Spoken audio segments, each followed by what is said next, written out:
Welcome to the Iron Self podcast, where we jump into health, fitness, mindset, and becoming the best version of yourself. Today with your hosts, Mike and Kaila Minion. Welcome back to the Iron Self podcast. Hey guys, welcome to today's episode. Today we are talking about the perfect workout program. Who doesn't want the perfect one? We all want to be perfect, don't we? It's got to be the right one. Caveat, there is no perfect one.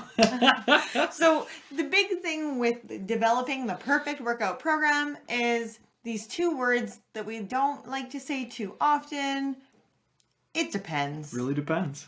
It depends. Well, what does it depend on? I guess is the big thing, right? So there's a ton of things that the perfect workout depends on, but we've kind of put together a little list of things that we thought would be really beneficial for you all to learn and understand.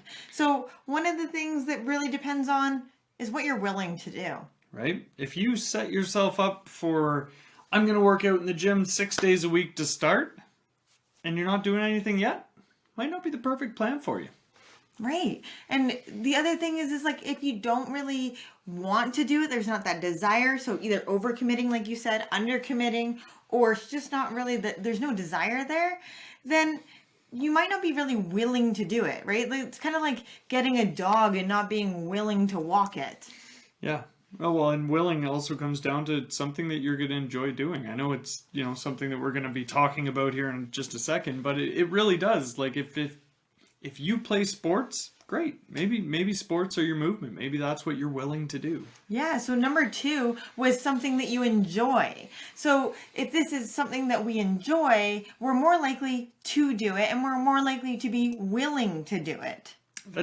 This is perfect for me because the first thing I think of is, well, there's so many people that enjoy going out and being active and doing things, but they don't want to get stuck in a gym for hours every day, and that's totally fine. Being active and finding something that you genuinely enjoy doing, even if it's something that's kind of out there that you maybe don't think of all the time. Like for me, I love climbing. If I have the opportunity to get my hands on something and go rock climbing, 100% I'm going to go and do it.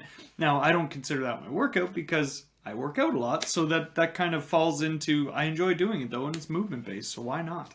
Right, so that enjoyment factor, it's not, when we define workout, it doesn't necessarily mean I'm going to set aside, a half an hour or an hour or whatever to go into the gym and do this workout. It doesn't have to be that traditional mentality. It doesn't have to be a traditional yoga class. Maybe your enjoyment factor is doing an actual activity such as rock climbing, like Mike said, or a sport. Maybe the enjoyment comes from something like Zumba, where you're dancing and you don't really feel like you're getting a crazy workout in, but you're breaking a sweat and you're really enjoying yourself. So what is that enjoyment factor for you? And enjoyment can look different every day, right? Like we went tobogganing with our kids this weekend and I enjoyed the hell out of it. That was a lot of fun for me. Yeah. And I mean, being active on a regular basis might be a little bit different than it being a workout that we are structuring in, right? So if your activity is, tobogganing with your kids, maybe your workout is you're going swimming and doing laps that you enjoy, right? So there is a little bit of that difference between living an active lifestyle and having a specific workout that you enjoy.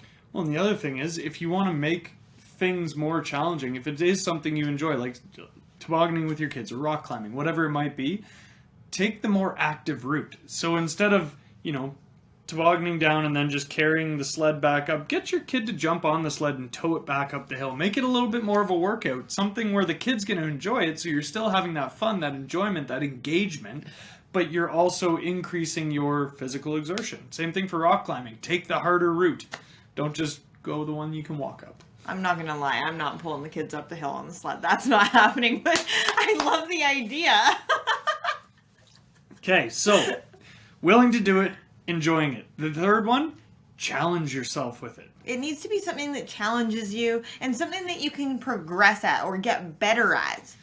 One of my favorite sayings, it's something I say with all my clients, is if it doesn't challenge you, it's not going to change you. If we go into the gym or into a sport or into whatever we're doing day to day, and it is the exact same thing, it's that mailman mentality, right? We could do it forever because we've been doing it forever.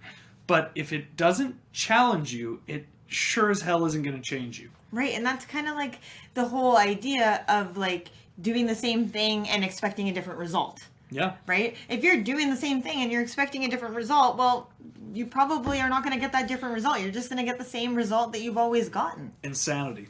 She's doing the same thing over and over again. So it needs to challenge you. So, and I'm not saying challenge you meaning like you're going to go in and do like the hardest HIIT workout you've ever done, because yeah, it's going to challenge you, but are you going to get the results from that level of challenge, or are you are you getting the results that you want from that, right? So when we're looking at does it challenge you, well, I can give you 100 different workouts that are really going to challenge you, but is it challenging you in the way that you want it to challenge you, right? So when we come back to this is number 4, does it make sense and relate to your goals? Oh, I still want to stay on number 3. I'm going to go back. I know. I'm going to go back.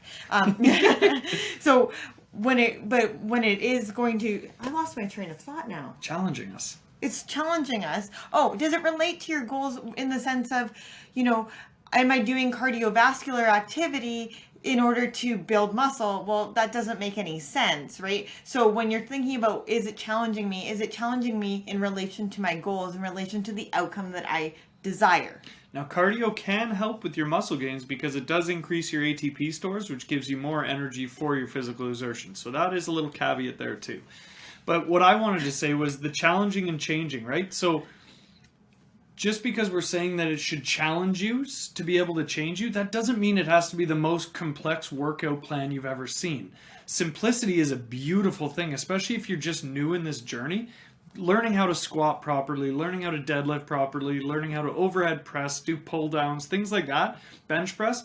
Basic movement patterns are a beautiful thing. And the thing is you don't have to do crazy made up workouts. You can stick to the basics, but just progress them over time, right? It takes time to get good at anything. So take your time when you're building your body.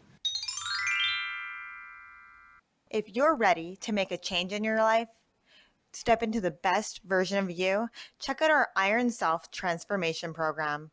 Find more info on our website, www.ironbodycoach.com.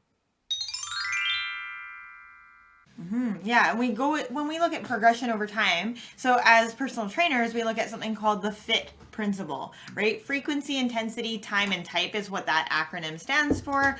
And so when you're looking at increasing the challenge level for you, you can increase the frequency of it, or you can increase the intensity of it, you can increase the time of it, and you can increase the type of exercise. So maybe instead of just doing a shoulder press, maybe you're doing a curl and press, and that just increases it. Yeah, so or like a different press, like an Arnold press where you're swinging your arms out to the side and then pressing, right? So you're in a different plane of movement. So we're just changing it to just challenge you a little bit differently. You want to try and stick with that same workout program for about anywhere from 4 to 6 weeks. You could even push it to that 8-week mark. But beginners can definitely stick to that. Even 8 to 10 weeks for a beginner program. As long as you're progressing the movements, you're not just staying at 3 sets of 8 reps at exactly 10 pounds for the entire time. As long as you're progressing your weights and your workout, then you can stay in there for a while, especially as a beginner. When I want to also touch on when it comes to challenging, it doesn't have to just be like your functional movement patterns such as lifting weights. Like, what about your balance? Is it challenging your balance? Is it challenging your mobility, right? When it comes to like yoga and Pilates style movements, is it challenging your mobility or your ability to keep those muscles firing in the way that you want them to be? So there's different ways to challenge yourself, and just making sure that you are keeping up with that progression. Yeah, and to Kayla's point there, one of the hardest things to do is if you have been lifting weights for a fairly decent amount of time and you lift heavy weights, learning to take the weights down actually and get to that full range of motion, learning how to control your body through a full range of motion will make your gains that much better as you get stronger. Plus, it's functional movement, right? I mean, like when you're old and you're getting out of bed in the morning, you want to be able to put your own shirt on. You want to be able to push yourself out of the bed. So looking at those functional movement patterns, you need to have range of motion. You need to have mobility in through the joints. And those are those things that often people don't really worry about until they become an issue. Yeah, that's one of the first things we work on with all of our clients is learning how to move your body through a full range of motion in a healthy position. Mobility is a whole nother podcast. So going back to point number 4, which is our final point here, does it make sense? Does it relate to your goals? So this is a really big one, because I think this is kind of like you want to do the motion that is going to give you the outcome that you desire. And I kind of already mentioned that. Yeah, one thing that we wanted to touch on, because we've had clients in the past that say they want to look a certain way because they've seen an influencer or whatever that looks... influencer or celebrity, whatever. Somebody that looks how they want to look, and they see them doing one type of thing. Let's say they see them doing... HIIT workouts on YouTube. HIIT workouts, great. So somebody's doing a HIIT workout on YouTube and they look a certain way, and they're like, I think I need to do HIIT 5 days a week because that's how they got looking that way. Yeah, I need to do HIIT because they look that way because they do HIIT. And I'm like, The reality is that person is doing strength training behind the scenes, and then what you're seeing is this highlight reel of, here's me doing my HIIT workouts to look shredded. When the reality is they lift heavy ass weights during the rest of their training regimen, and they do their HIIT workouts to make their money on YouTube, Instagram, wherever they might make that. Yeah, and the other piece of that is that we all have different genetics. So when it comes to exercise, you're only optimizing your genetic potential when it comes to exercise. You can't really completely change. I mean, you can change your body shape in regards to body recomposition and all of that, but it all comes back to your genetic potential. Mm-hmm. Right? So when we are looking at exercise, what might work for one person might not work for another person in order to achieve a similar result. So we have to really be willing to adapt and go, hey, what am I willing to do right now? Okay, do you know what? This isn't working. Let's reevaluate this and let's structure it to something else. So if you want that long, lean dancer physique, then you might need to do long, lean dancer style activities, right? The Pilates, all of those bar kind of style activities that are going to give you that dancing style look. If you want a more muscular look, then maybe you need to lift some weights. Yeah. No, 100%. So just to kind of give you guys a quick recap, for the perfect workout program, it depends. It depends. Okay, number 1, you need to be willing to do it. Mm-hmm. Number 2, it needs to be something that you enjoy. Number 3, it needs to challenge you and something that you can progress at over time or get better at. And number 4, it needs to make sense in relation to your goals. So that's really where the perfect workout program comes in here. There is no one fits all approach for anything, right? There's no perfect workout just for you. The perfect workout just for you is in relation to your goals and what you are willing to do right now. And then as you progress in that, you want to start being able to challenge yourself further and further and further and still find that enjoyment factor. If you no longer enjoy it, you're probably not going to want to do it anymore. 100%. And then also, like, if you work out with a friend and you aren't getting the same results as your friend, there's a very good chance that, like Kaila was talking about, your genetic potential is completely different from everybody else.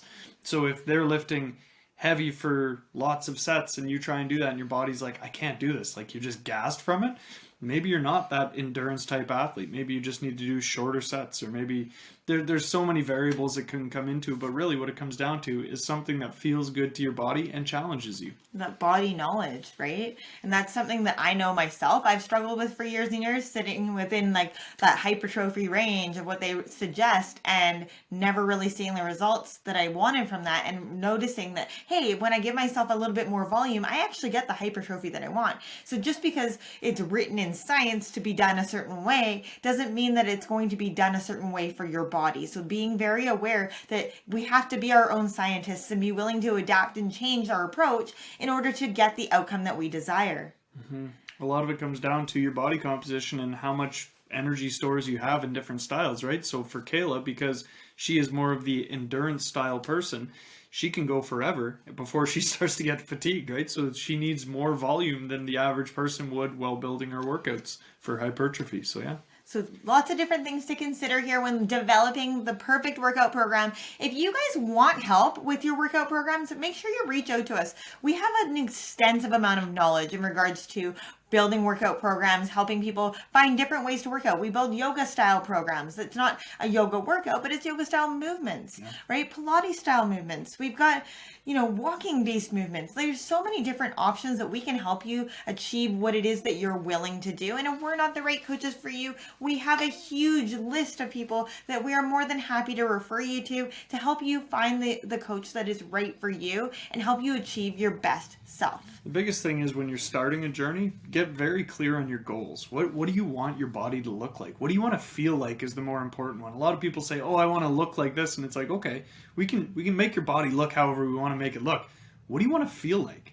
What do you want your energy level to feel like? What do you want your muscles to feel like after a workout, right? Do you want to be able to breeze through a workout and then still be able to go for a run? Do you want to be able to be completely gassed at the end of your workout and just dilated, just huge, right? Like there's so many different options for workouts. Well, and the other part of that is, what do you want your lifestyle to look like, right? Do you want to be working out for 2 hours a day, or do you want to be working out for 15 minutes a day? And you got to understand that depending on what you're willing to do and what the amount of time that you're willing to commit to it is going to achieve very, very different results. Yeah. So thank you so much for listening to today's episode. I hope you guys got something out of this. If you want more information, check us out at www.ironbodycoach.com. You can also email us at info@ironbodycoach.com. Have a great day, guys. Bye for now.